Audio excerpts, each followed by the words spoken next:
de este Consejo de Seguridad de la ONU, miembros no permanentes, señoras y señores.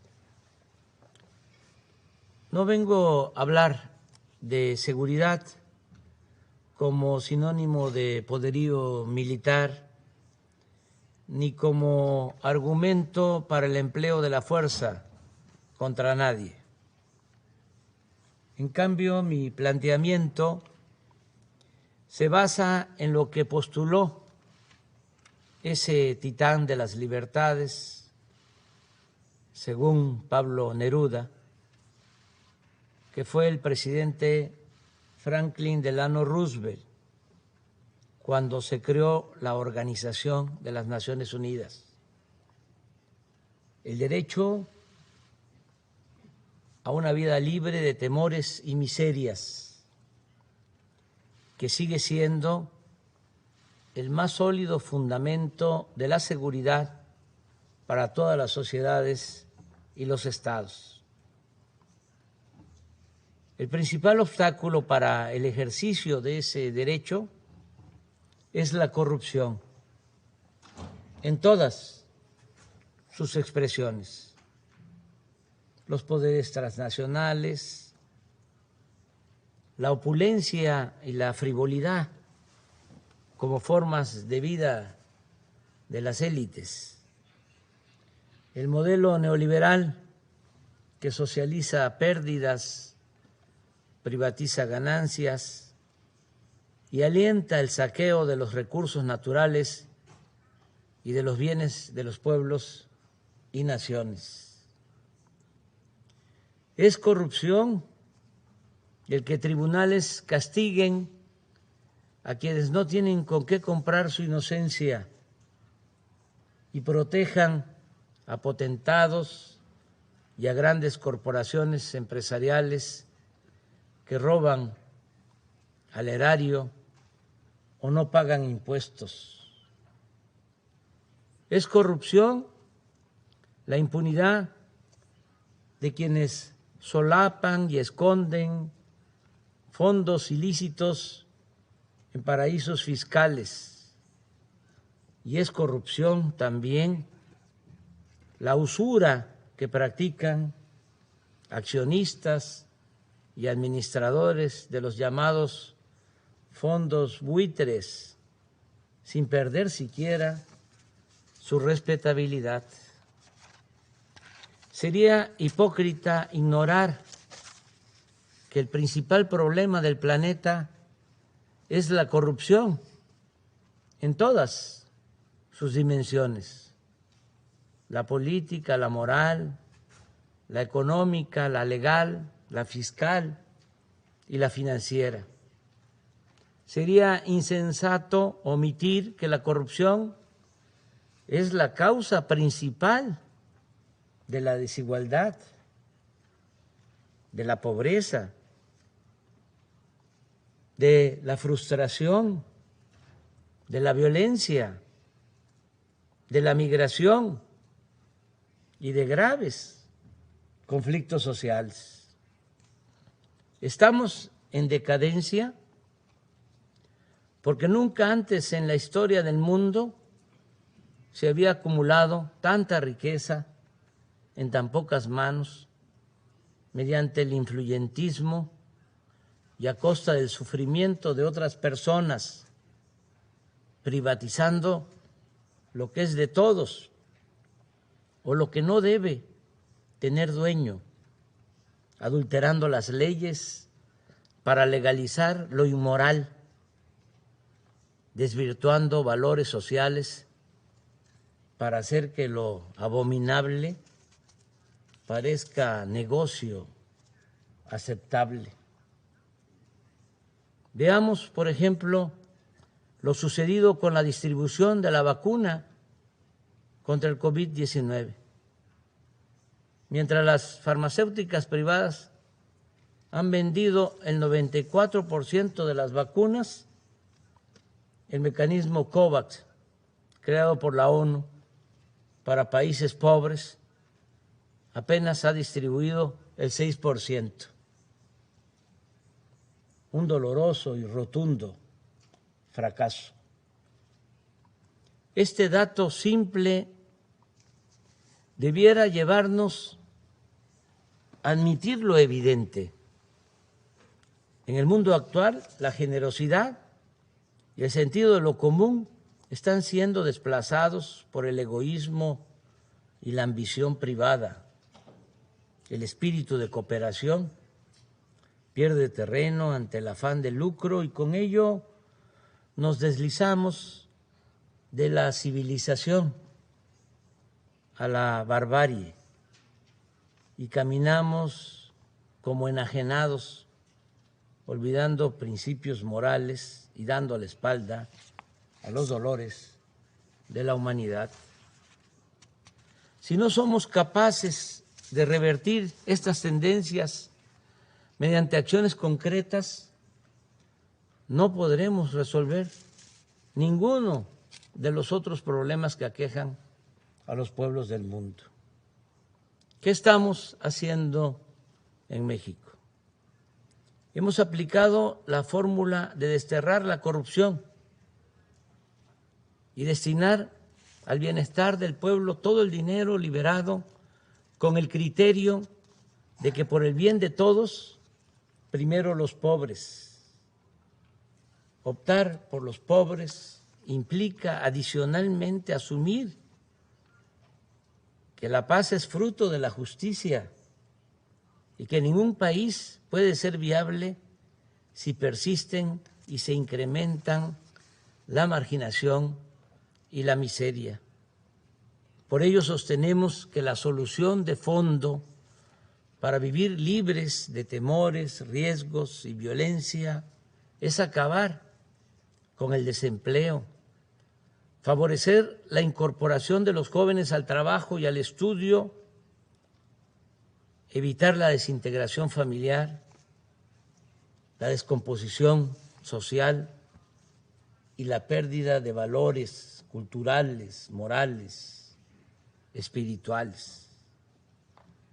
En México podría llevarnos tiempo pacificar el país, pero la fórmula más segura es atender el fondo, como lo estamos haciendo. Por ejemplo, otorgar a los jóvenes opciones de estudio y trabajo para evitar que sean enganchados por la delincuencia. La verdadera victoria sobre las bandas delictivas siempre consistirá en privarlas de su semillero y de su ejército de reserva. Con este mismo criterio estamos enfrentando el fenómeno migratorio. Las acciones fundamentales no son las coercitivas, sino las que incorporan a todas las personas al estudio, al trabajo, a la salud y al bienestar en los lugares en los que nacieron o residen, de modo que no se vean obligadas a abandonar sus pueblos por hambre o violencia y que únicamente emigren quienes deseen hacerlo, que la migración sea opcional y no forzosa, una decisión individual y no un fenómeno de proporciones demográficas. Hace poco le expuse respetuosamente al presidente Biden una nueva forma de enfrentar el fenómeno migratorio, sin ignorar la necesidad de ordenar el flujo, de evitar el descontrol y la violencia y garantizar los derechos humanos. Le propuse aplicar de inmediato en 3 naciones hermanas 2 programas que nosotros estamos llevando a cabo con éxito en Chiapas, estado vecino de Centroamérica. Hoy estamos plantando allí 200,000 hectáreas de árboles frutales y maderables. Y ese programa da trabajo a 80,000 sembradores. Asimismo, en esa entidad del sureste mexicano trabajan como aprendices 30,000 jóvenes que reciben un salario mínimo para capacitarse en talleres, empresas y otras actividades productivas y sociales. Si estas dos acciones se aplicaran de inmediato en Guatemala, Honduras y El Salvador, se podría lograr que permanezcan en sus países unos 330,000 personas que hoy están en riesgo de emigrar por falta de trabajo. Pienso que estas propuestas deben ser aplicadas por la ONU a fin de ir al fondo de los problemas en los países pobres. Es necesario que el más relevante organismo de la comunidad internacional despierte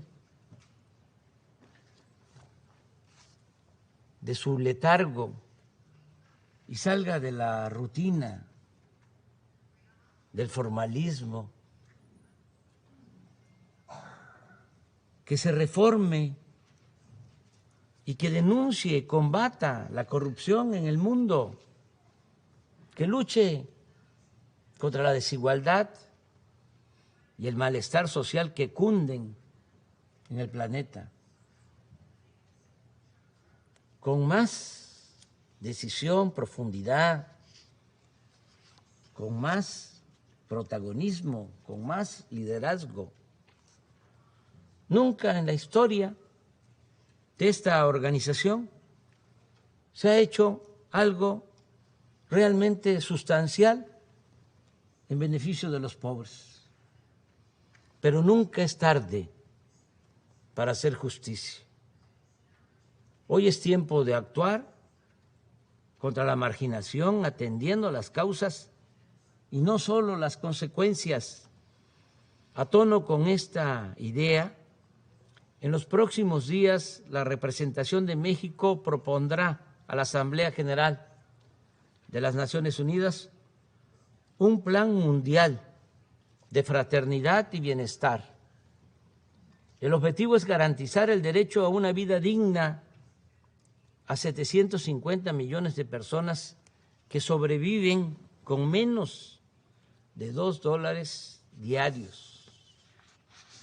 La propuesta de México para establecer el Estado Mundial de Fraternidad y Bienestar se puede financiar con un fondo procedente de al menos 3 fuentes: el cobro de una contribución voluntaria anual del 4% de sus fortunas a las 1,000 personas más ricas del planeta, una aportación similar por parte de las 1,000 corporaciones privadas más importantes por su valor en el mercado mundial, y una cooperación del 0.2% del PIB de cada uno de los países integrantes del Grupo de los 20. De cumplirse esta meta de ingresos, el fondo podría disponer anualmente de alrededor de $1 billón.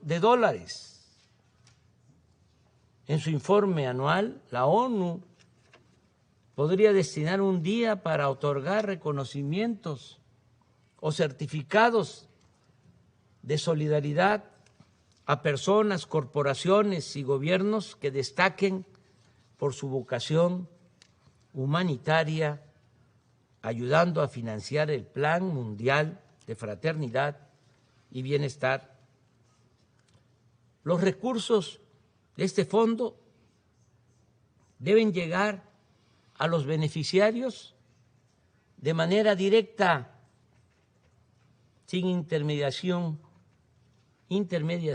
alguna, porque cuando se entregan fondos supuestamente para ayudar a los pobres, a organizaciones no gubernamentales, de la sociedad civil o a otro tipo de organizaciones, no quiero generalizar, pero en muchos casos ese dinero se queda en aparatos burocráticos, en pagar oficinas de lujo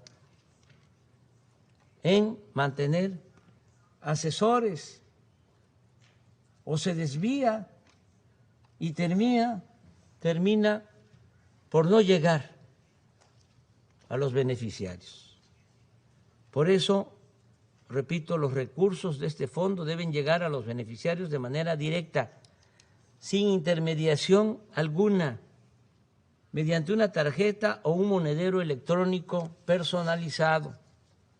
El Banco Mundial y el Fondo Monetario Internacional podrían colaborar en la creación de la estructura requerida y desde el año próximo hacer un censo de los más pobres del mundo y una vez definida la población objetivo en cada país, comenzar a dispersar los recursos para el otorgamiento de pensiones a adultos mayores, a niñas y niños con discapacidad, becas a estudiantes, apoyos a sembradores y a jóvenes que trabajen como aprendices en actividades productivas, así como hacer llegar vacunas y medicamentos gratuitos.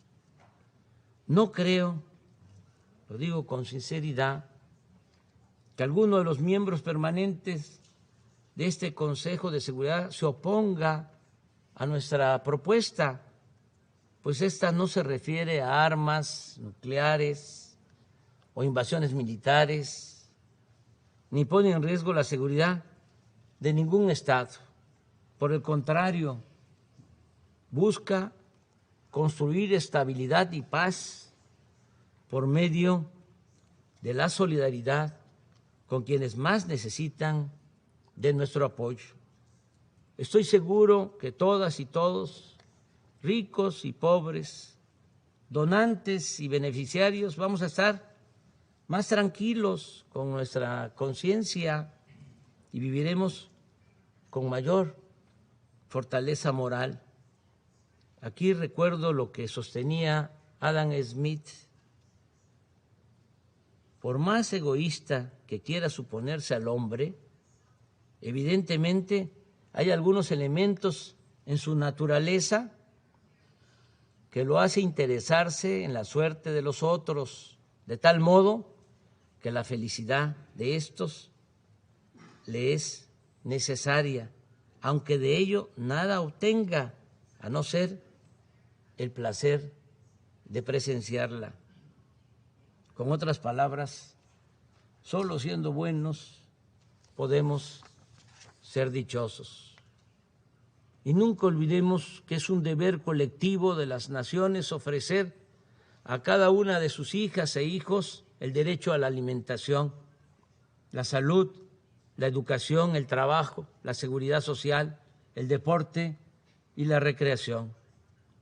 Cierro recordando a dos patriotas y libertadores de nuestra América, José María Morelos y Pavón, siervo de la Nación Mexicana, que hace poco más de 2 siglos demandaba que se modere la indigencia y la opulencia. Y casi al mismo tiempo, Simón Bolívar aseguraba que el sistema de gobierno más perfecto es aquel que produce mayor suma de felicidad posible, mayor suma de seguridad social y mayor suma de estabilidad política. Es un honor estar con ustedes, miembros permanentes y no permanentes del Consejo de Seguridad de la ONU, que es lo más parecido a un gobierno mundial y que puede llegar a ser el organismo más eficaz para el combate a la corrupción y el más noble benefactor de los pobres y olvidados de la tierra. Muchas gracias.